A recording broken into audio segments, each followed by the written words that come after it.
What happens to an atomic radius when the atom becomes an ion? So we find that removing an electron from an atom will decrease the total negative charge of that atom while retaining the same positive charge of the nucleus.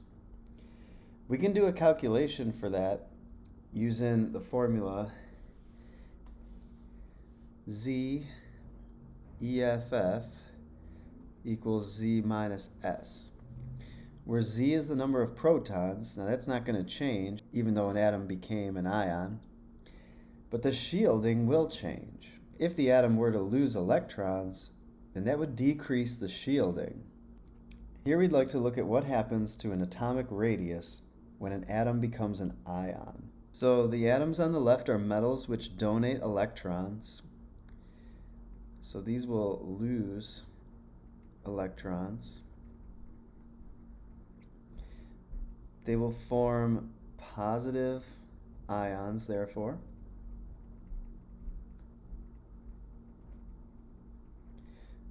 Which are called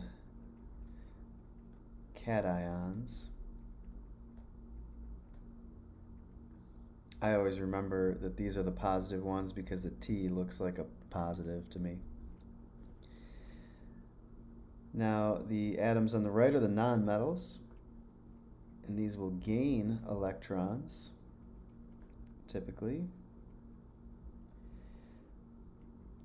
forming negative ions, which are called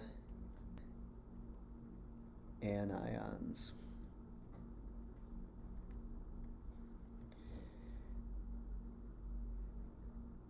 All right, we want to see, how does the radius change when an atom becomes an ion?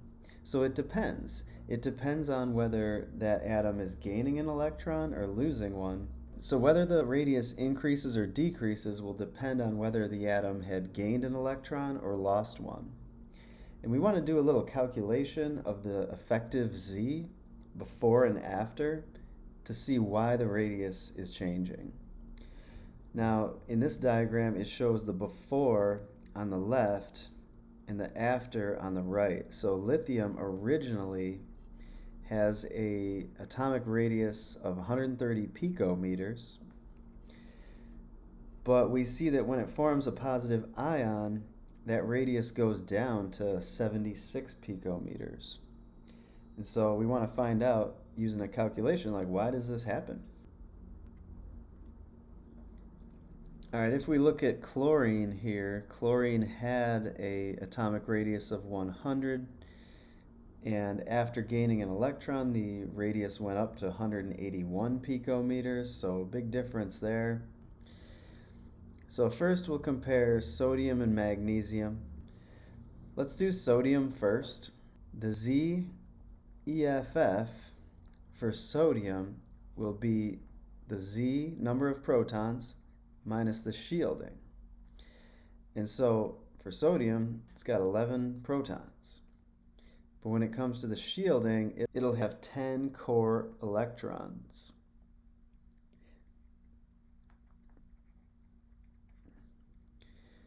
So after we multiply, we get that the original effective Z of sodium is 2.5. That was a calculation I had done previously. But now, let's look at the new Zeff. This would be after it loses an electron. If it loses that valence electron, then it no longer has one valence electron. What's going to happen instead is the remaining electrons will be considered the valence electrons. What do I mean? I mean that if you've got a sodium nucleus, it's surrounded by 2 electrons in the first energy level. In the second energy level, it's got 8 electrons.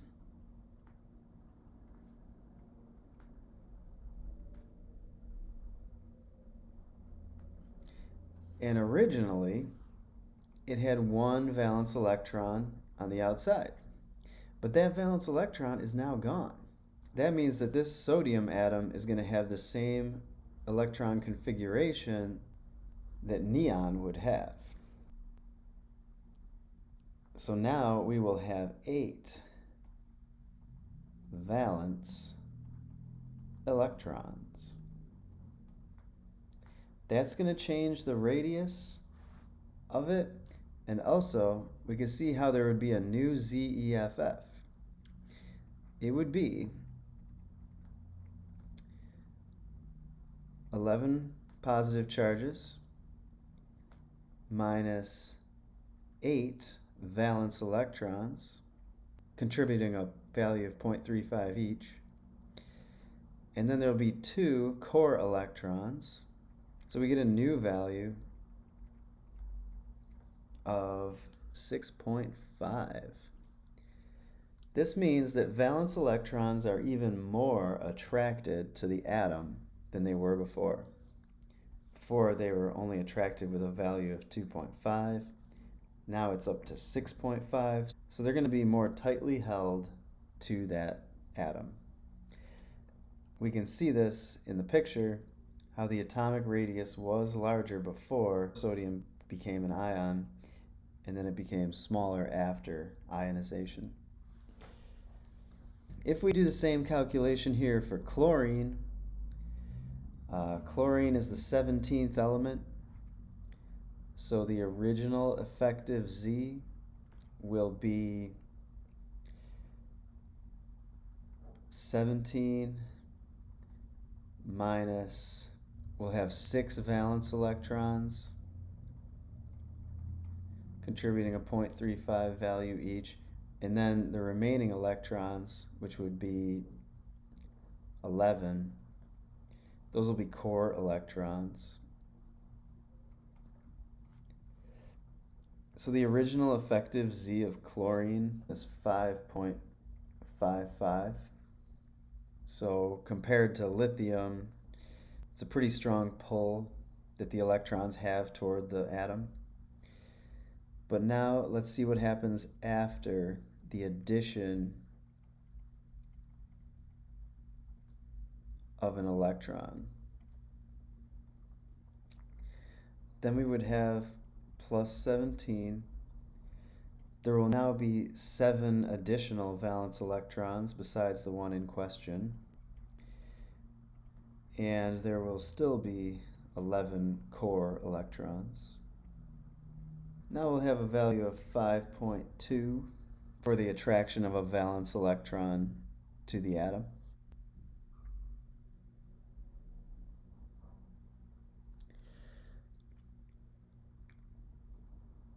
So we see that the effective Z goes down after addition of an electron, and also the electrons that are valence electrons in chlorine would repel each other, causing the atomic radius to increase. So here it says, why do the sizes of the sodium 1+ ion and the magnesium 2+ differ? Alright, so we calculated the effective Z of the Na+ ion right here. Now let's calculate the effective Z of the magnesium 2+ ion.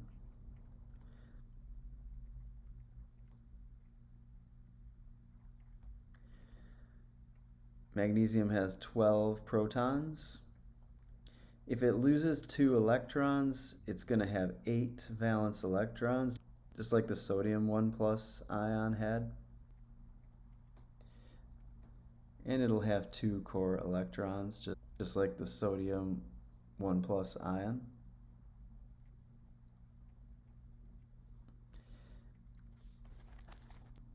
So I get an effective Z of 7.5, which means that valence electrons in a magnesium 2+ ion are more attracted to their atom than valence electrons in the sodium 1+ ion would be. So this is for Mg2+, and this is for Na+. We can see that the radius of the magnesium 2+ ion in the picture is smaller than the radius of the sodium 1 plus ion. So the magnesium 2 plus had lost more electrons than the sodium 1 plus ion did. And so the shielding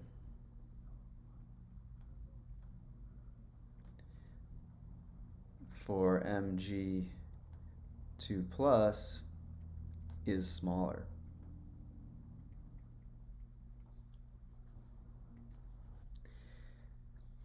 Next question says, why do the sizes of the Na plus and the K plus differ as shown in the table? And what reason could you give? So potassium has an N equals 4 energy level to it. Well, while the sodium goes up to energy level N equals 3 with its electrons, potassium has an electron in the N equals 4 energy level.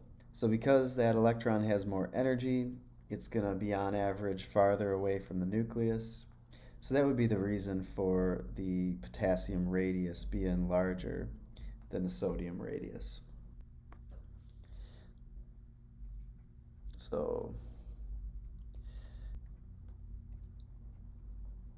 potassium has an electron in N equals 4, and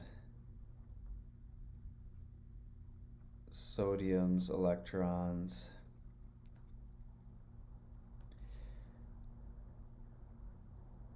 are only in N equals 1 to N equals 3.